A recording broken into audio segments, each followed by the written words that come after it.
주전에 사사시대에 활동했던 입다의 모습을 함께 나누면서 한 사람을 따돌린다는 것이 얼마나 무서운 결과를 낳게 되는지를 살펴볼 수 있었습니다.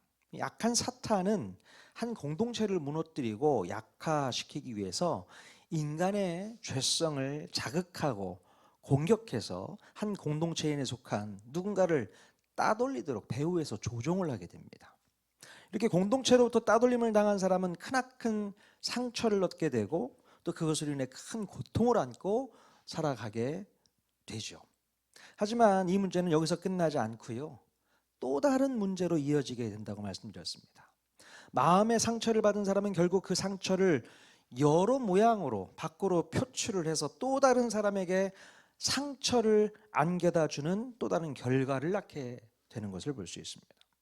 상처의 후유증은 또 다른 상처와 또 다른 따돌림을 만들어내서 반복하게 만든다는 것이죠. 그리고 그 상처의 피해자는 결국은 내 자신이 될 수도 있고 또 내 가족이 될 수 있다는 사실을 깨닫는다면 더 이상 이런 일이 일어나서는 절대로 안 되겠다 생각해 볼 수가 있게 됩니다. 자, 우리 통하는 교회 공동체 안에서는 절대로 누군가를 밀어내는 그런 일은 있어서는 안 되겠다 생각하고 있습니다. 저 오늘 읽은 본문 말씀에도 보면요, 다윗이 큰 위기를 겪는 이야기가 나옵니다. 자, 그때 당시 다윗은 사울 왕의 칼날을 피해서 블레셋 지역의 시글락에서 자신을 따르는 많은 무리들과 함께 공동체 생활을 하면서 살고 있었어요. 자, 그러던 어느 날 블레셋 왕의 호출로 다윗과 군사들은 참전을 하게 됩니다. 전쟁터에 나오라고 호출했는데 거기 어쩔 수 없이 따라갈 상황이 되었던 것이죠. 이렇게 다윗과 장정들이 시글락의 이 텐트촌을 비우고 잠시 떠나 있었을 때에 바로 그 틈을 노리고 아말렉 족속들이 이 시글락을 침략해서 동네를 불사르고 모든 좋은 것들을 다 수탈해가는 참극이 벌어지게 됩니다. 자, 다윗과 일행들이 돌아와서 보니까 시글락의 텐트촌이 텅 비어 있었고요, 또 여인과 아이들이 포로로 끌려가서 보이질 않았습니다. 자, 사무엘상 30장 33절 말씀 같이 한번 읽어보도록 하겠습니다. 시작. 다윗과 그의 사람들이 성읍에 이르러 본즉 성읍이 불탔고 자기들의 아내와 자녀들이 사로잡혔는지라. 네, 정말로 불행 중 다행인 것은 이 시글락 성 안에 시신이 없었다는 거예요. 예, 시신이 없었습니다. 이게 무슨 뜻일까요? 그것은 아무도 죽지 않고 모두 살아있다라는 것을 의미합니다. 이 아말렉 깡패들이 남아있던 사람들을 노예로 팔아서 넘기기 위해서 아무도 죽이지 않고 포로로 끌고 갔을 것이라고 예상이 되는 그런 상황이죠. 얼마나 속상하고 가슴 아픈 일입니까? 이 다윗과 함께한 사람들이 소리 높여서 울게 되었다고 성경이 기록하고 있습니다. 물론 다윗의 두 아내도 다 잡혀갔다고 성경이 기록하고 있죠. 자, 그런데요, 바로 그때에 지금까지 다윗과 함께 있었던 다윗의 측근들이 갑자기 다윗을 죽이겠다고 덤벼드는 그런 일이 벌어지게 됩니다. 자, 6절 말씀 같이 한번 읽어보겠습니다. 시작. 백성들이 자녀들 때문에 마음이 슬퍼서 다윗을 돌로 치자 하니. 네, 지난 12여 년 동안 다윗을 따랐던 600여 명의 동지들이 이 시글락이 약탈당하고 가족들이 끌려간 원인을 바로 지도자 다윗에게 두면서 다윗을 돌로 치려 했다는 것입니다. 자, 600명의 동지들이 볼 때 이 상황이 얼마나 어이가 없었으면 그렇게 잘 따랐던 지도자 다윗을 이 위기 상황에서 돌로 쳐서 죽이려고 했던 것일까요? 말도 안 되는 일이 벌어진 것이죠. 자, 이 모습을 보면서 인간의 본성을 다시 한번 깨닫게 됩니다. 사람들은 자신의 위기 상황에서는 거의 이성적인 생각이 마비가 되는 것 같습니다. 그리고 자기 식구들이 아말렉의 포로로 끌려간 것을 보고서 이성을 잃게 되어버렸잖아요. 그리고 심지어 이 문제의 원인을 다윗 탓으로 돌려서 다윗을 죽이려고 했던 것입니다. 자, 공동체 안에 문제가 발생하게 되면 하나님께 묻고 해결 방법을 구해야 되는데 이성을 잃은 사람들이 지금 누군가에게 책임을 떠넘기고 남의 탓을 하고 있는 것입니다. 여기서 바로 지난번에 말씀드렸던 희생양 메커니즘 사례가 등장하게 됩니다. 기억하십니까? 희생양 메커니즘. 프랑스 인류학자 르네 지라르라는 사람이 설명한 건데요.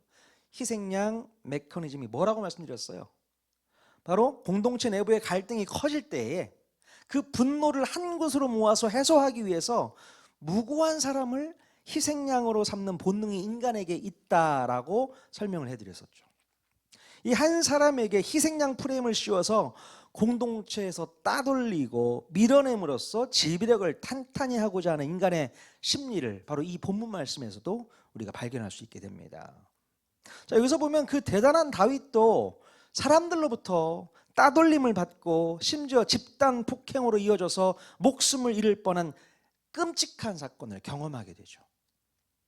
다윗은 사람들로부터 따돌림을 받고 버림받는 순간 마음이 무너졌을 것이고 그때 바로 우울감을 느끼지 않았을까 싶습니다. 물론 성경에는 다윗의 감정이 어떠했다고 정확하게 기록하고 있지는 않지만 우리가 추측해 볼 때에 다윗의 마음이 많이 괴로웠을 것 같습니다. 일단 자기 자신도 가족을 잃었을 뿐만 아니라 또 자기만 믿고 따랐던 부하들의 가족까지도 지켜주지 못했고 또 그 와중에 측근들로부터 버림을 당하고 또 죽음에까지 몰리게 되자 갑작스런 우울감이 찾아오지 않았을까 싶어요. 제가 만약 다윗이었으면 그랬을 것 같습니다. 자, 성경에는 다윗뿐만 아니라 그 대단한 엘리야 선지자도 갑작스럽게 찾아온 이 급성 우울증에 시달리면서 괴로워했던 것을 볼 수가 있습니다. 열왕기상 19장에 보면 엘리야 선지자는 바알 선지자 450명과 대결을 해서 엄청난 대승을 거두었죠. 하지만 왕비 이세벨의 협박으로 심한 두려움과 고립감, 좌절감을 동반한 우울증 증세를 보이면서 죽고 싶어하는 모습을 발견할 수 있게 됩니다. 자, 이렇게 대단한 능력과 실력을 갖춘 실력자라고 하더라도 바로 상황과 환경에 따라서 우울감과 우울증 증상은 언제라도 쉽게 찾아올 수 있다는 것을 우리가 기억할 수 있어야 됩니다. 다윗도 그랬고 엘리야 선지자도 그랬고요. 예, 충분히 우리들 마음 가운데 우울감 내지는 우울증 증세가 찾아올 수 있다는 거죠. 여러분 살면서 우울감을 느껴보신 적 있으십니까? 왠지 오늘은 비도 오고 날씨가 꿀꿀해 뭐 그런 우울감 말고 예, 이게 우울감이라는 게 있지 않습니까? 자, 그렇다면 자, 오늘 우리는 우리 마음에 찾아오는 그 우울증에 대해서 한번 살펴보기를 원하는데요. 일단 우울감과 우울증의 차이에 대해서 먼저 이해하고 넘어가야 됩니다. 무슨 차이가 있을까요? 우울감, 우울증 무슨 차이가 있을까요? 자, 이 우울감이라는 것은 어느 누구라도 경험할 수 있는 감정이라고 볼 수 있습니다. 그냥 감정의 상태죠. 어떤 상황과 환경으로 인해서 우리 마음이 낙심이 되고 또 슬퍼지기도 하고 의욕이 저하될 수 있는 그런 환경에 처해지기도 하지 않습니까? 이때 우리들은 우울한 감정을 느끼게 되고 우울감에 빠지게 됩니다. 뭐 예를 들면 누구와 어떤 사람과 사별을 했다거나 이별을 했다거나 실패를 맛보았거나 또 배신을 당하거나 큰 상처를 입었을 때에 우울한 감정에 사로잡히게 됩니다. 하지만 어느 정도 시간이 지나면서 이 우울한 마음이 정리가 되고 다시 일상으로의 복귀가 가능해질 수 있습니다. 이게 이제 우울감의 감정이죠. 자, 그런데요, 이런 우울감과는 달리 우울증은 좀 더 다른 양상을 보여주고 있습니다. 우울증은 엄청난 스트레스를 제공하는 외부적인 사건이 발생하게 되면요, 우리 뇌의 신경 전달 물질의 균형이 직접적으로 깨지게 되어서 발생하게 되는 것입니다. 예. 그래서 우리가 잘 아는 행복 호르몬이라고 하는 세로토닌이라든가 도파민 등의 호르몬 분비가 현저하게 떨어지게 되고 이것이 신체적인 증상으로 표출이 됩니다. 결국 뇌신경 전달 물질의 불균형은 바로 뇌의 구조적인 변화를 일으키게 되고 감정 조절 능력이 현저히 떨어질 수밖에 없게 된다는 것이죠. 그래서 우울증은 단순히 마음의 문제에 그치지 않고 몸으로 나타나게 되어 있어요. 몸으로 나타납니다. 그러니까 잠을 너무 못 자거나 또 잠을 또 반대로 너무 많이 자는 그런 어떤 수면 장애를 겪게 됩니다. 그러니까 잠을 못 자는 것도 문제지만 너무 많이 자. 그것도 수면 장애라고 볼 수 있죠. 또 체중이 급격히 줄거나 또 폭식으로 인해서 갑자기 늘어나기도 하고요. 또 집중력이 떨어지고 또 사고가 느려져서 일상적인 대화도 어렵고 업무가 쉽게 진행될 수 없는 그런 상황이 벌어지게 됩니다. 또한 이 우울증은 나 자신에 대한 부정적인 사고로 이어지게 됩니다. 그래서 나는 가치가 없는 존재다. 앞으로 나아질 희망이 없다라는 식의 어떤 깊은 죄책감과 절망감이 지배하게 됩니다. 최근에 방송인 여에스더 씨가 여러 방송과 자신의 유튜브 채널을 통해서 자기가 오랫동안 알아왔던 난치성 우울증에 대해서 충격적인 고백을 했습니다. 여에스더 누군지 아십니까? 한번 보여주시죠. 자, 이분이세요. 이분이 여에스더인데요. 평소에 방송에서 보면 늘 밝고 유쾌한 모습을 볼 수 있었지만 그의 내면에는요, 오래된 상처와 또 난치성 질병을 가지고 있었음을 고백하게 됩니다. 수년 전에 스스로 목숨을 끊은 여동생으로 인해서 우울증이 깊어지게 되었는데요. 의사였던 자기 자신이 자기 동생을 지키지 못한 것에 대한 죄책감이 오랫동안 자기 자신을 괴롭혔다고 해요. 자, 이 여에스더 씨는 자신이 의사였음에도 30여 년 동안 우울증과 싸워왔다고 고백을 합니다. 정말 오랜 시간 동안 싸웠죠. 맨날 죽을 날짜를 손꼽아서 살아왔고, 심지어 외국에 가서 안락사 진행을 알아볼 만큼 자신의 상태가 아주 심각했었다고 고백을 하는 것을 볼 수 있었어요. 물론 지금은 많이 호전되어서 삶의 의욕을 되찾고 있다고 근황을 전하면서 많은 우울증 환자들에게 격려하는 것을 볼 수 있습니다. 자, 어느 누구라도 그 뇌의 생물학적인 고장인 우울증 앞에서는 무력할 수 있다는 것을 보여주고 있습니다. 그러니 자신의 질병을 숨기고만 있을 것이 아니라 의학적인 치료를 부끄러워하지 말라는 이 메시지를 전하면서 많은 우울증 환자들에게 자신감을 심어주고 있었습니다. 정말로 아무 걱정 없이 행복하게 살고 있을 것 같은 사람들도 이렇게 우울증으로 인해서 고통을 받고 있는 것을 보면 참으로 안타깝게 느껴집니다. 또 심지어 우리 그리스도인들 중에서도요, 우울증에 시달리는 분들이 얼마나 많이 있는지를 모릅니다. 참 이 우울증이라는 게 그렇습니다. 단순한 감정적인 문제가 아니고 우리의 신체적인 문제로 바라볼 수 있는 것도 필요하다는 것이죠. 자, 그렇다면 오늘 우리는 이 우울증에 대해서 어떻게 대처를 해야 될 것이냐 한번 생각해 보도록 하겠습니다. 이 우울증은 우리 인간을 무너뜨리기 위해서 사탄이 던져주는 병일까요? 어떻습니까? 사탄이 역사하는 병인가? 이런 고민을 한번 해보게 돼요.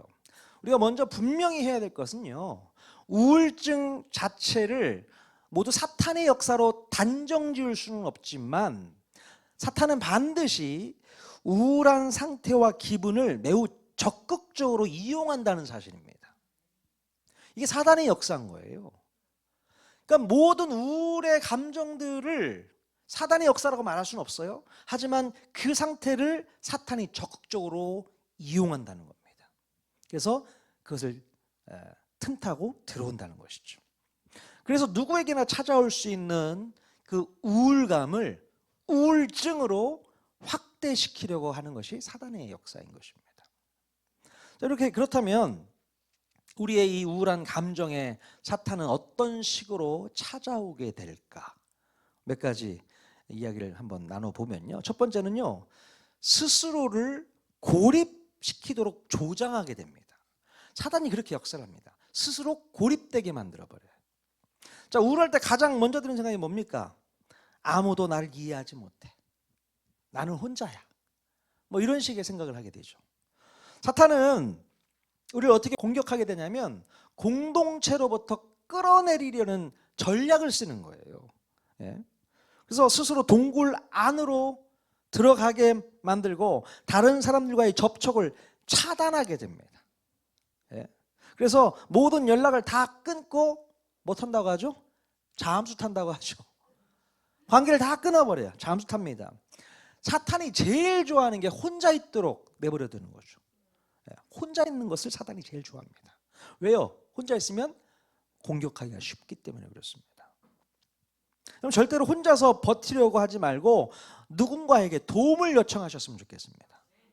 혼자 있어서는 안 돼요. 혼자 있는 것은 절대로 문제를 해결하는 방법이 아니라 사탄에게 빌미를 제공하는 겁니다. 예. 그러나 우리 성도들과 함께 밥 먹고 차 마시고 교제하면서 기도하고 중보한다면 사탄의 역사를 충분히 막아낼 수 있고 우울감으로부터 쉽게 빠져나올 수 있게 될 줄로 믿습니다. 그래서 교회가 필요한 거 아니겠습니까? 그래서 우리 목장이 필요한 거 아니겠습니까? 서로 대화하면서 웃고 울고 교제를 나누고 슬픔을 나누고 하는 그런 관계를 맺어 나가셔야 되는 거예요. 혼자 나 스스로를 따로 가두지 마십시오. 마음을 활짝 열고 같이 교통할 수 있어야만 사단의 공격을 막을 수 있는 줄로 믿습니다. 자, 두 번째는요. 사탄은 우리의 생각에 왜곡된 생각을 자꾸 심어주면서 공격을 합니다. 생각을 왜곡되게 만들어버려요. 사탄의 가장 강력한 무기는 우리에게 처해진 상황과 환경이 아닙니다. 나쁜 환경, 나쁜 상황을 만들어주는 것이 사탄의 무기가 아니에요. 오히려 사탄은 상황과 환경을 직접 바꾸기보다는 왜곡된 생각을 넣어주어서 해석하는 관점을 왜곡시키면서 공격을 하는 것입니다. 이게 사탄의 방법이에요. 뭐 예를 들면 그런 게 있겠죠. 사람들이 날 잘 챙겨주지 않았다. 뭐 이런 사실에 대해서 어떻게 해석을 하게 하냐면 아무도 날 사랑하지 않는 것 같아. 이렇게 해석을 하게 만들어버려요. 아니 나에게 누군가 챙겨주지 않는다고 해서 아무도 나를 사랑하지 않는다고 말하는 것은 잘못된 거 아닙니까? 그렇게 생각을 꽈서 한다는 것이죠. 또는 뭐 한 번 어떤 실패한 사실에 대해서 나는 아무 쓸모도 없는 존재야. 뭐 이렇게 왜곡된 해석을 해버리면 그게 맞는 것입니까? 잘못된 거죠. 사람이 실패할 수도 있고 또 뭔가 잘못 틀어질 수도 있는 거잖아요. 근데 그 하나의 사실 가지고 나는 쓸모없는 존재 이렇게 단정 지어버리면 안 되는데 사탄이 자꾸 이렇게 왜곡된 생각을 갖게 만들고 해석을 그렇게 만들어버린다는 것이죠. 그럼 사탄이 에덴 동산에서 하와를 유혹할 때도 이 방법을 썼던 거 아십니까? 왜곡시키는 거죠. 하나님은 아담과 하와를 보호하기 위해서 선악과를 따먹지 말라고 금하셨던 거잖아요. 근데 사탄은 하나님이 먹지 못하게 한다는 식의 제한과 억압으로 뉘앙스를 왜곡해 버렸습니다. 전혀 다릅니다. 하나님은 아담과 하와를 보호하기 위해서 먹으면 안 돼라고 얘기한 건데 사탄은 하나님을 왜곡시켜 버리죠. 그 의도를 왜곡시켜 버립니다. 그래서 못하게 했다, 하지 말라고 했다, 그런 식으로 섭섭함을 제공하는 거잖아요. 그렇게 이간질한 게 사단입니다. 같은 내용이지만 전혀 다른 의미로 바꾸어 버리는 것, 이게 사탄의 특징인 줄로 아셔야 됩니다. 늘 조심하셔야 할 것이 사탄은 우리의 생각을 왜곡하도록 역사를 합니다. 그래서 본질을 보지 못하게 만들고 심각하게 왜곡하고 꼬아서 생각하게 만든다는 것이죠. 자, 우울감에 빠져 있을 때에 사탄에게 빌미를 제공하게 되면 이 부정적인 생각에서 벗어날 수가 없어요. 벗어날 수가 없습니다. 그래서 부분적인 것을 또 전체로 확대시키는 왜곡도 만들어낼 수 있습니다. 예를 들면 저 사람이 나를 싫어해. 이 부분에 있어서 좀 더 해석을 크게 해버리죠. 모든 사람이 나를 싫어하는 것 같아. 이렇게 확대 해석을 하게 만든다는 것입니다. 전형적인 우울의 사고 패턴입니다. 그러니까 작은 것을 가지고 크게 확대해서 해석하는 그런 모습이 있습니다. 여러분 스스로 한번 돌아보십시오. 혹시 나에게는 그런 모습이 없나? 작은 것 가지고 부풀려서 막 해석하는 경향이 있는 사람들, 우울질적인 기질이 있다는 것을 생각해 보시면 좋겠습니다. 조심하셔야 돼요. 세 번째로 사탄은 우리에게 정죄의식을 심어주고요, 또 자기 파괴로 몰아가는 역사를 펼치게 됩니다. 그럼 우울이 깊어지면요, 나는 가치 없는 사람이다, 차라리 사라지는 게 낫다, 이런 생각까지 이어질 수 있게 만들어 버립니다. 이런 생각은 하나님이 주신 음성입니까? 절대 그렇지 않죠. 하나님이 어떻게 이런 생각을 하게 할까요? 말도 안 되는 거죠. 절대로 우리 하나님은 우리를 정죄하지 않으십니다. 자, 로마서 8장 1절 말씀 같이 한번 찾아볼까요? 읽어보겠습니다. 시작. 그러므로 이제 그리스도 예수 안에 있는 자에게는 결코 정죄함이 없나니. 네, 여러분 믿으십니까? 그리스도 예수 안에 있는 자에게는 결코 정죄함이 없다라고 말씀하고 있어요. 반면에 사탄은 우리를 끊임없이 정죄하면서 우리의 마음을 파괴하고 있습니다. 어떻게 정죄합니까? 네가 그리스도인이야? 너 할 거 다 하고 다니잖아. 네가 그리스도인이야? 네가 집사야? 네가 권사야? 네가 목사야? 그런 정죄의식이 들면 은맥이 죽어 하는 거 아니겠습니까? 그래 맞아, 내가 그러면 안 되는데, 이러면서 기가 확 죽어버리는 거죠. 정죄의식이 딱 들어오면요, 힘을 못 씁니다. 힘을 못 써요. 이 사단이 우리에게 던져주는 정죄감이죠. 결국 사탄의 최종 목적은 우리로 하여금 소망을 포기하게 만드는 것입니다. 사단의 목적이 그거예요. 아예 다 뺏어가 버립니다. 소망조차도 다 뺏어가 버려요. 자, 요한복음 10장 10절 말씀, 사단이 어떤 존재인가 같이 한번 읽어보겠습니다. 시작. 도둑이 오는 것은 도둑질하고 죽이고 멸망시키려는 것뿐이요. 자, 도둑, 여기서 사탄을 도둑으로 비유하고 있습니다. 도둑이 오는 게 뭐 때문에 온다고요? 도둑질하고 죽이고 결국에는 멸망시키려는 게 사단의 목적이라고 아셔야 돼요. 우리가 우울감 속에 있을 때에 이것은 절대 회복되지 않아 라는 생각이 든다면 이것은 매우 위험한 신호라는 것을 깨달아야 됩니다. 위험한 신호예요. 우리 하나님께서는 언제나 소망을 주시고 우리에게 회복하기를 원하시는 줄로 믿습니다. 회복하기를 원하시는 하나님이신데 내 마음 가운데 나는 회복될 수 없을 것 같아, 이러고 내 인생 끝날 것 같아, 이런 마음이 계속 찾아든다? 사단의 역사입니다. 사단이 던져주는 나쁜 생각들이에요. 떨쳐버리셔야 됩니다. 밀어내야 되는 겁니다. 자기 파괴로 몰아가는 사단의 역사를 우리가 분명히 파악하고 물리쳐야 될 줄로 믿습니다.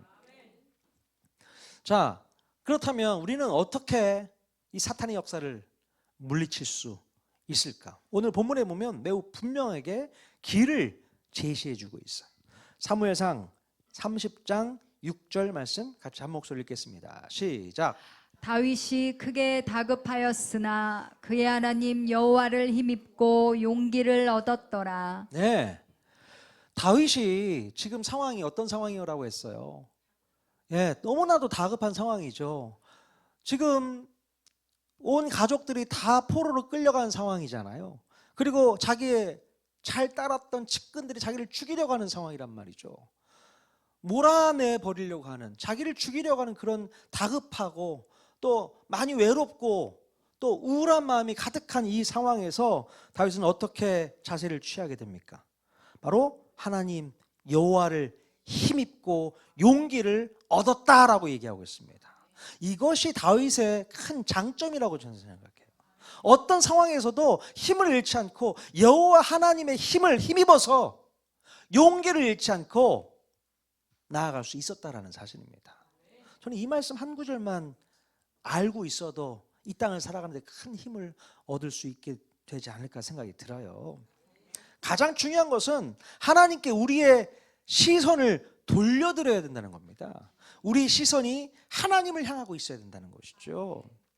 우울은 우리의 시선을 자꾸만 자신의 부족하고 연약한 것에 묶어두려고 하지만, 그러나 믿음은 우리의 시선을 하나님께 돌려서 고정하려고 하는 것이다. 저는 그렇게 믿습니다. 정말 믿음은요, 다른 거 바라보지 않고 하나님께 우리 시선을 고정하는 것이에요. 근데 우울감은 하나님을 바라보지 못하고 나의 부족하고 연약하고 또 잘못되어 돌아가는 그런 상황들을 바라보게 만들고 거기에 묶여 있게 만들잖아요. 이게 문제인 거죠. 이런 마음을 누가 던져준다고요? 사단이 던져주는 겁니다. 충분히 가능한 일이죠. 네. 자, 또한 우리는 하나님의 말씀으로 사탄이 심어주는 왜곡된 생각을 대적해야 됩니다. 어떻게 대적한다고요? 하나님의 말씀, 이 말씀이 우리 마음 가운데 있어야 됩니다. 자, 우리 예수님께서도 사탄에게 시험 받을 때에 성경 말씀으로 대적하신 거 아십니까?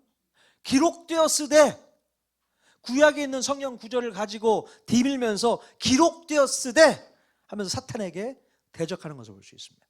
성경 말씀을 알아야지 기록되었으되 하면서 대적할 수 있는 거예요. 근데 성경 말씀을 쥐뿔도 모르고 있다. 어떻게 대적을 합니까? 어떻게 싸울 수 있습니까? 그래서 우리가 성경을 붙잡고 있어야 되고 읽어야 되고 알아야 되는 거예요. 그럼 성경 말씀 마음 가운데 깊이 새기시길 바랍니다. 강력한 무게예요. 성경을 검이라고 하지 않습니까? 예? 말씀의 검. 이 검을 우리가 늘 차고 다녀야 돼요. 우리 마음 가운데 가지고 다녀야 될 줄로 믿습니다. 그래서 성경에 기록되어 있는 하나님의 말씀으로 우리는 기준을 잡고 우리의 왜곡된 생각을 교정할 수 있도록 노력해야 되는 것이죠. 우리의 왜곡된 마음을 뭘로 교정한다고요? 하나님 말씀으로 교정해야 됩니다. 하나님 말씀이 안 들어가면 세상적인 가치관이 계속 들어와서 우리의 마음을 왜곡시켜버리고 잘못된 해석으로 끌고 가버리게 됩니다. 그건 말도 안 되는 것이죠. 자, 그래서 우리는 성경을 알아야만 사탄의 공격을 대적할 수 있게 될 줄로 믿습니다. 기록되었으되 하면서 여러분 대적해 보실 수 있길 바랍니다. 악한 마음이 내 마음 가운데 들어오거나 사단이 공격해 올 때 너 이 말씀 알아? 하면서 사단에게 던져줘 보십시오. 깜짝 놀라서 도망갈 겁니다. 그런 정도의 실력을 여러분 가질 수 있길 바랍니다. 우리 통화교회 모든 성도들에게는 그런 실력이 있었으면 좋겠습니다. 말씀 한 권이면 충분하다. 그 얘기가 뭐예요? 이 말씀 한 권 가지고 사탄의 역사를 막을 수 있다. 저는 그렇게 믿습니다. 한번 도전해 보기를 원합니다. 그리고 우리는 어떻게 하면 사탄의 역사를 물릴 수 있는가? 바로 공동체 안으로 들어가야 된다라고 얘기하고 싶어요. 공동체 안으로 다시 들어가야 됩니다. 사탄은 고립시키지만 하나님은 연결시켜주는 역할을 하세요. 너무 달라요. 사탄은 외롭게 고립시켜버리지만 하나님은 어떻게 해서든 연결시키려고 한다는 거죠. 예. 자, 전도서 4장 9절 말씀 같이 한번 읽어보겠습니다. 시작. 두 사람이 한 사람보다 나음은 그들이 수고함으로 좋은 상을 얻을 것임이라. 네, 두 사람이 있는 것이 한 사람보다 낫다는 거예요. 전도서가 그렇게 얘기하고 있습니다. 뭐 당연한 말 아닙니까? 혼자 있는 것보다 둘이 있는 게 더 많은 효과를 나타낼 수 있습니다. 그러니까 혼자서 버티려고 하지 말고 함께 울고 함께 웃고 함께 기도해야 되는 거예요. 그래야만 사탄의 공격에 우리가 이길 수 있는 줄로 믿습니다. 이것이 바로 우리의 우울을 이겨내는 비결이고 우울증으로 넘어가지 못하도록 예방할 수 있는 방법이라고 저는 생각합니다. 그래서 늘 공동체 안에서 머물러 있을 수 있었으면 좋겠습니다. 따로 돌아다니지 말고 목장 안에서 말씀도 나누고 교제도 하고 불러내서 밥도 먹이고 차도 마시고 그런 교제 가운데 하나님의 사랑이 느껴지고 사단의 역사를 막을 수 있었으면 좋겠습니다. 그러니까 건전한 교제가 이루어졌으면 좋겠어요. 뭐 모였다가는 또 일나면 안 되겠지만 모여서 사람을 회복하는 그런 교제의 모임이 계속 일어났으면 좋겠습니다. 예, 좀 우리 여러분들에게 그것을 부탁드리겠어요. 그래야만 이 교회가 더욱더 성장하고 부흥할 수 있을 거라고 믿습니다. 많은 영혼들이 그 모임을 통해서 회복이 되는 놀라운 역사가 있게 된다는 것이죠. 예. 자, 그렇다면 이미 우울증으로 시달리고 있는 사람이 있다면 어떻게 그 사람을 이겨낼 수 있을까요? 어떻습니까? 이미 우울증으로까지 확대가 되었다면 어떻게 됩니까? 남모르게 숨기지 말고 의료 전문가를 일단 찾아가는 게 필요하다고 생각이 되어져요. 예. 오랫동안 우울에 노출이 되면 아까 말씀드렸던 것처럼 뇌신경 전달 물질의 불균형이 생겨서 약물 치료가 필요합니다. 우울증을 약물로 치료받는 것을 불편하게 생각하지 마십시오. 예. 우리가 살다 보면 뭐 그런 질병도 걸릴 수 있지 않습니까? 치매도 걸릴 수 있어요. 예. 그럼 치매에 걸리면 어떻게 해야 돼요? 믿음으로 이겨낼 수 있는 겁니까? 믿음만 있으면 치매도 없어집니까? 물론 가능할 수 있어요. 하지만 치매에 걸리면 치매를 예방할 수 있는 약을 처방받아서 약을 드시는 것도 필요합니다. 여러분은 약 한 번도 안 드시고 사세요? 저도 약을 좀 자주 먹는 편입니다. 믿음이 없어서 약을 먹는 게 아니라 하나님께서는 병원을 통해서도 역사를 하시고 약을 통해서도 역사를 하시고 상담을 통해서도 역사를 하시는 분이세요. 여러 가지 다 열려 있습니다. 근데 물론 한 가지에만 집중해서 거기에 매여 있으면 안 되는 거죠. 그게 문제인 겁니다. 예. 우울증은요, 믿음으로만 버텨야 할 문제가 아니라 정말 하나님께 기도하면서 동시에 의료적인 도움을 받아야 할 상태라는 것을 우리가 알아야 돼요. 정확하게 이해를 하실 수 있기를 바랍니다. 물론 전폭적으로 약물에만 의존하려고 하는 것도 하나님의 역사를 지연시키고 둔화시키는 지혜롭지 못한 행동일 수 있습니다. 아, 이거 먹으면 돼. 이 약만 먹으면 돼. 거기에 의존하지 마십시오. 거기에 목맬 수는 없습니다. 예, 결국 하나님의 역사를 둔화시키고 지연시킬 수밖에 없어요. 거기에만 의존하시면 안 됩니다. 약물도 사용하지만 하나님을 더 의지하고 하나님 말씀으로 더 무장해야 될 필요가 있는 것이죠. 그래야만 하나님께서 온전한 건강도 회복시켜 주실 줄로 믿습니다. 악한 마귀로부터 온전히 자유케 될 수 있다고 저는 믿습니다. 아까 말씀드렸잖아요. 모든 우울증이 사단의 역사는 아닐 수 있습니다.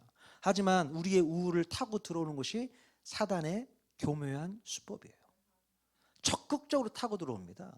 우리 마음을 타고 들어오지 않습니까? 이거 이겨내셔야 돼요. 자, 무엇보다도 우리 그리스도인들은 우울증까지 진행되지 않을 수 있는 장치가 있어요. 네? 오늘 본문에서 나오는 다윗과 같이 여호와 하나님을 힘입어서 용기를 얻어야 되는 거예요. 예? 그럼 어떤 상황 속에서도 우리에게 찾아온 우울의 감정을 길게 대접하지 마시기 바랍니다. 예? 길게 끌고 가지 마세요. 결코 우리의 우울을 이용한 영적 주도권을 사탄에게 빼앗겨서는 안 됩니다. 가끔 우울할 수는 있죠. 사람인데 감정적으로 다운될 수도 있고 디프레스 될 수도 있고, 예? 그리고 슬픔이 있을 수 있고 아픔이 있을 수 있어요. 상처도 찾아올 수 있게 되죠. 그러나 거기에 매여 있으면 절대로 안 됩니다. 사단이 그 틈을 타고 들어온단 말이에요. 그러면 우리 육신의 질병이 찾아오게 돼요. 마음의 질병이 육신의 질병까지 이어지게 되고 어쩔 수 없이 약물로 해결해야 될 상황이 된단 말이에요. 그러지 말자고요. 그러기 전에 예방하자고 말씀드리고 싶습니다. 우리는 하나님의 자녀지 않습니까? 하나님의 자녀들 이런 장치가 충분히 마련되어 있습니다. 하나님을 알고 있고 내 안에 성령님이 계시고 그 모든 것들을 이겨낼 수 있는 힘도 주시는데 왜 우리가 당해야 됩니까? 실력 없으면 당할 수밖에 없어요. 그럼 실력 키우십시오. 실력 키우라고 계속 기도하자고 했었고, 실력 키우라고 말씀 읽으라고 했었고, 실력 키우라고 목장 안에서 나눔하라고 말씀드리는 거예요. 끝까지 도전할 수 있길 바랍니다. 그래서 우울증에 빠져 있는 사람들도 우리가 건져내고 회복시키고 주님 안에서 해결책을 제시해주고 주님의 살아계심을 보여줄 수 있으면 좋겠습니다. 통하는 교회 갔더니 사람들이 다 얼굴이 밝아버리네. 흐린 얼굴이 하나도 없네. 그런 평가를 좀 받았으면 좋겠어요. 그래서 정말 하나님께서 우리 모든 마음의 심령들 다 회복시켜 주시고 건강한 모습으로 주님을 섬길 수 있는 그날을 바라보면서 도전하는 저와 여러분 모두가 다 될 수 있기를 주님의 이름 간절히 축원드립니다. 아멘.